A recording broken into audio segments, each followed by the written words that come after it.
Ya está. ¿Ya? Okay. Gracias por estar aquí esta noche. Thank you for being here this night. We want to start the sermon tonight with one prayer. Okay? Let's pray. Gracias te damos, Dios, por esta tarde. Gracias por que sabemos que estás con nosotros. Pedimos tu bendición y que tú nos hables en el nombre de Jesús. Amén. Today we'll be talking about families. Families is more than a blood. Families is sisters, brothers, in-laws, church, neighbors. Family is a system that makes us feel protected and cared. Today we will be talking about family problems, especially violence at home. Violence that isn't just executed with fists, but also with words, through emotions, to control money.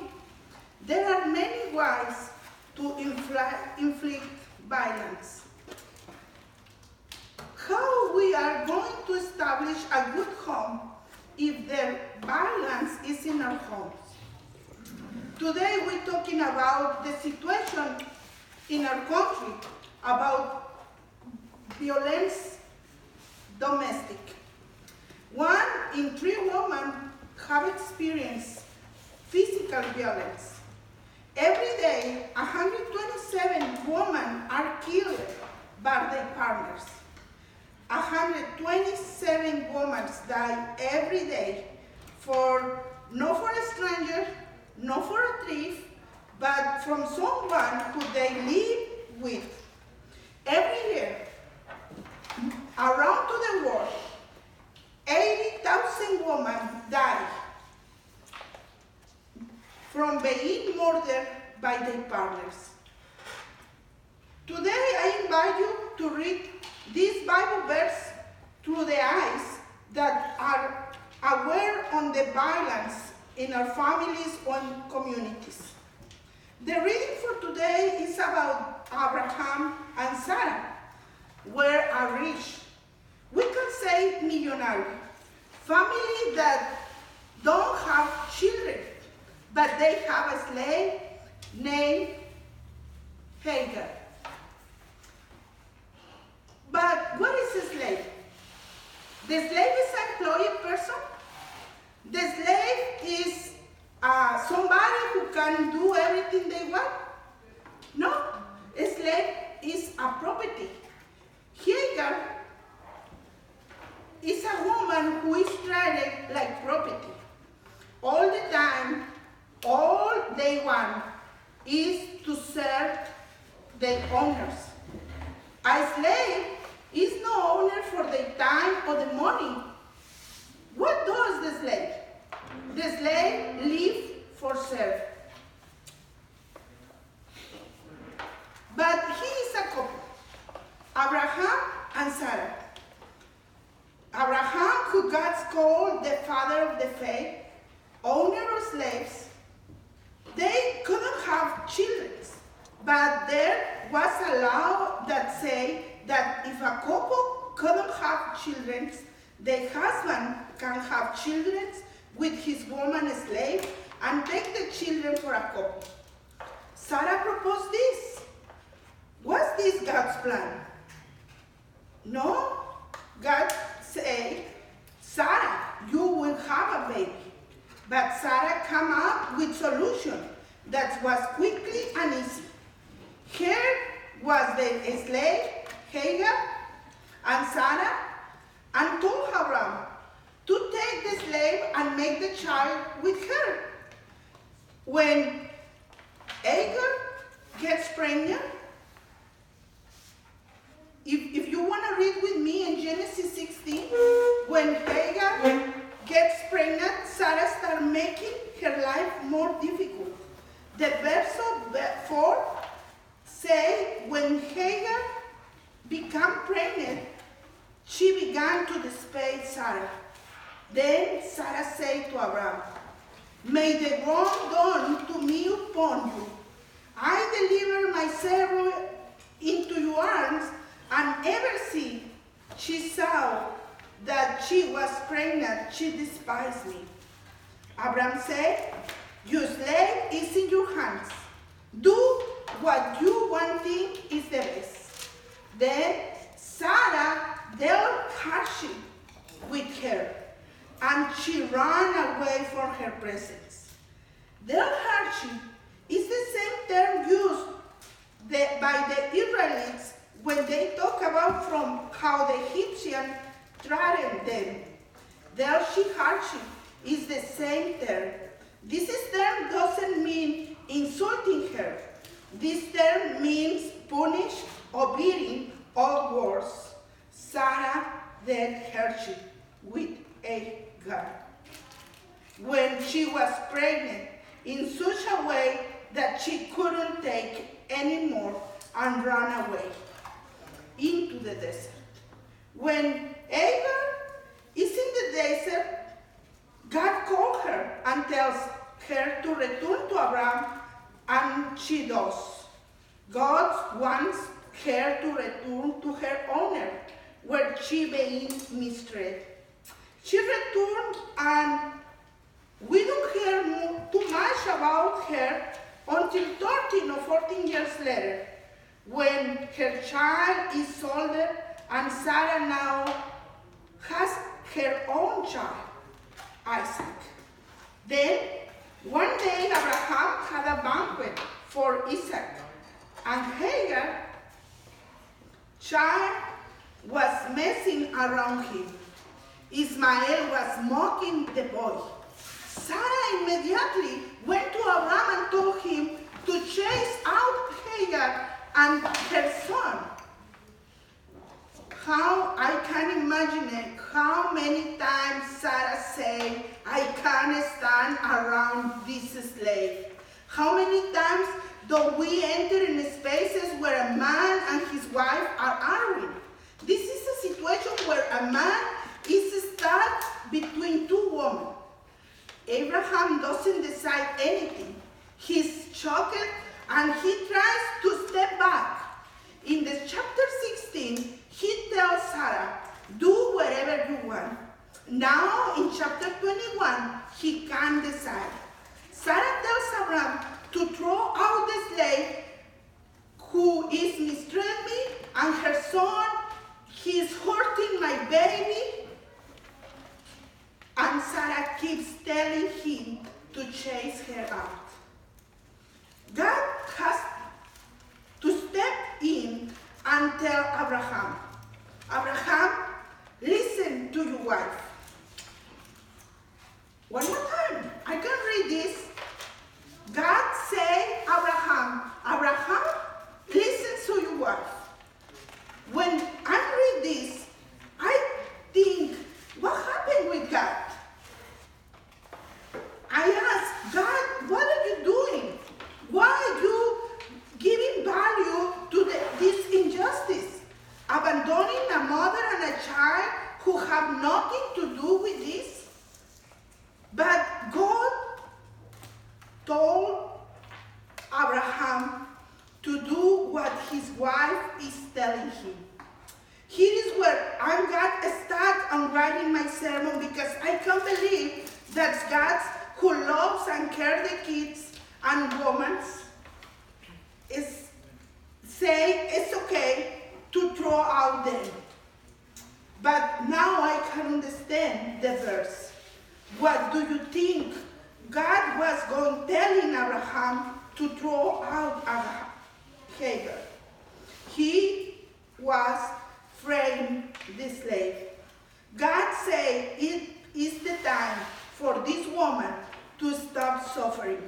God saw that it was much healthier for them to live. God was supporting Hagar. They were already there in life apart enough, and it was time that she left. When we heard that wherever God unites men shall not separate, or that man and woman who are married will stay together until death, we see God freeing a slave wife from being mistreated. God has to intervene for Abraham because Abraham preferred having two women, or Abraham preferred having both children, and he doesn't care what's going between these two women. Abraham washed his hands and said, "This is a problem for this woman. For as long as Ismael has been alive, 13 or 14 years old, this woman has suffered. Was no better way to escape from this situation." That is something that could happen, but God framed her. God is saying, that is, you don't know how to love her, and if you're not going to defend her, let go her. God is God of grace. God is allowing her to live. He is opening paths and saying, it's time to you to be free. It's time that you live time. It's time to you breathe. It's time to you go wherever you want. Her heart is pain when this happened. This is because we don't know what God sees. We only see the moment. We don't see the long term.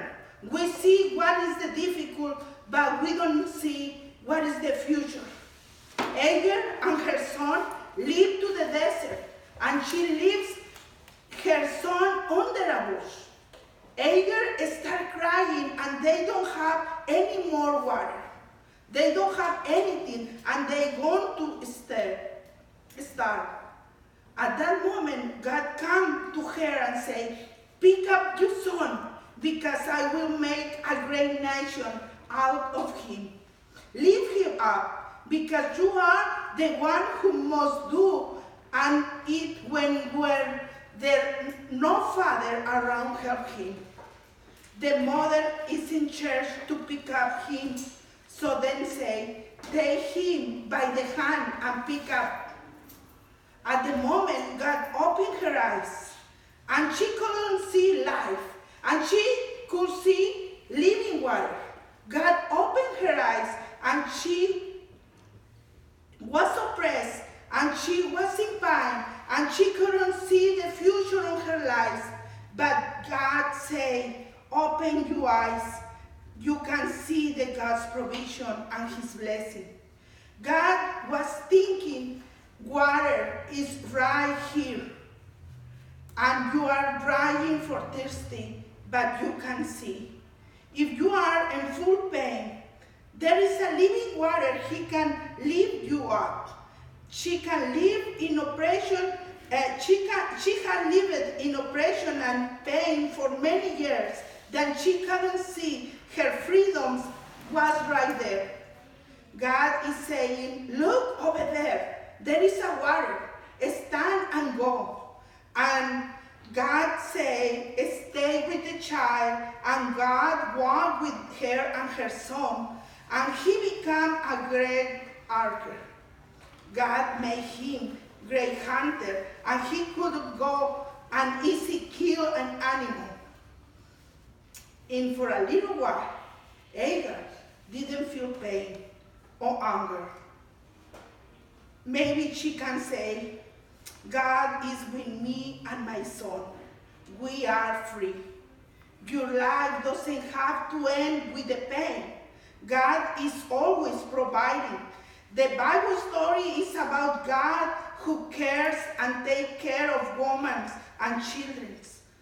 And God's love people that nobody loves. Let me tell you, the history doesn't end here. I can imagine the idea, Hagar being free in the desert, and she was never mistreated again. And God provided in abundance for her.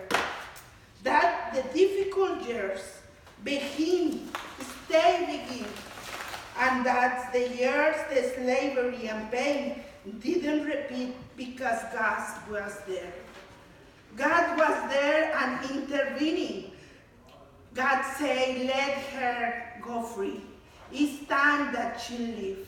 The Bible says in chapter 25, in Genesis 25, when Abraham died, who do you think was in charge for burying him?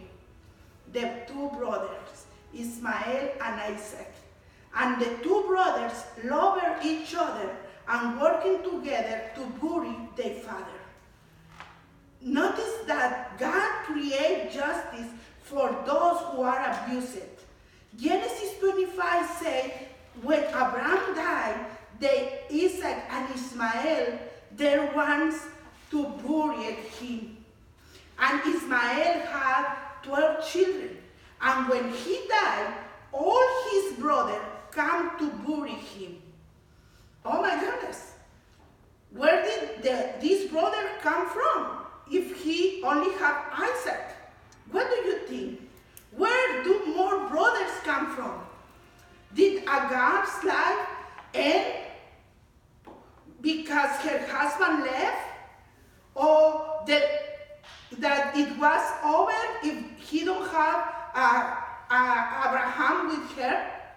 God have a good plan and good future, and we can imagine the blessing for Hagar. And let me know more. When Sarah died, Abraham married again and had more children. What sometimes appears to be a dramatic soap opera that never ends, God has planned, where all the pain you went through, He blessed you, and He have more and more bless you. He said, this isn't over. He always has more blessing. What you need to understand about this sermon is that no moment is the finish. We have more for you. Let me tell you what God did. God say, you need let go. Go. Don't stay in places when you are in risk or when you feel don't love it. If anyone is abusing, insulting, hurting, God no support this. God don't say, stay strong and get over it. No, God say, move on. Put your life first and put your children's life first. Don't keep yourself in danger. Don't ever tell anyone to stay in danger, because this isn't what God is in favor of. The same God that this with this lady Hagar, He speak us today. This is the message for the church that we must take as the church. That the church is not in favor of abusing in relationship, no abusing for father to mother, or mother to father, or parent to child, or child to parent, or children to child. We need to stand in favor to the families can be believed in peace, where abusing and bullying don't exist at home. This is the voice of our God, who is telling us that those who suffer need to be freed. In many ways, in many forms, God wants to be free. Amen.